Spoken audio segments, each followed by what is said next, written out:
حضرت سلمان رضی اللہ تعالیٰ عنہ فرماتے ہیں کہ ہم لوگ حضور پاک صلی اللہ علیہ وآلہ وسلم کے ارد گرد بیٹھے ہوئے تھے کہ اتنے میں حضرت ام ایمن رضی اللہ تعالیٰ عنہ آئیں اور انہوں نے کہا، یا رسول اللہ صلی اللہ علیہ وآلہ وسلم، حسن اور حسین رضی اللہ تعالیٰ عنہ گم ہو گئے ہیں۔ اس وقت دن چڑھ چکا تھا۔ حضور پاک صلی اللہ علیہ وآلہ وسلم نے صحابہ اکرام سے فرمایا، اٹھو اور میرے دونوں بیٹوں کو تلاش کرو۔ چنانچہ ہر آدمی نے اپنا راستہ لیا اور چل پڑا، اور میں حضور صلی اللہ علیہ وآلہ وسلم کا راستہ لے کر چل پڑا۔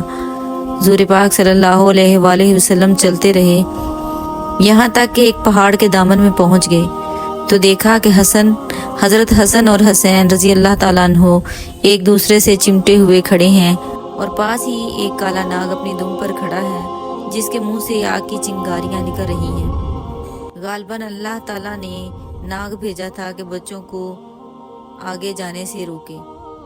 حضور پاک صلی اللہ علیہ وآلہ وسلم جلدی سے ناگ کی طرف بڑھے۔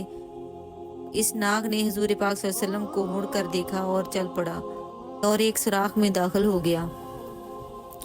پھر پیارے آقا صلی اللہ علیہ وآلہ وسلم ان دونوں کے پاس گئے اور دونوں کو ایک دوسرے سے جدا کیا اور دونوں کے چہرے پر ہاتھ پھیرا اور فرمایا، میرے ماں باپ تم پر قربان ہوں، تم دونوں اللہ کے ہاں کتنے قابل احترام ہو۔ پھر ایک کو دائیں کندھے پر اور دوسرے کو بائیں کندھے پر بٹھا لیا۔ میں نے کہا، تم دونوں کو خوشخبری ہو، تمہاری سواری بہت ہی عمدہ ہے۔ حضور پاک صلی اللہ علیہ وآلہ وسلم نے فرمایا، یہ دونوں بہت عمدہ سوار ہیں اور ان کے والدین دونوں سے بہتر ہیں۔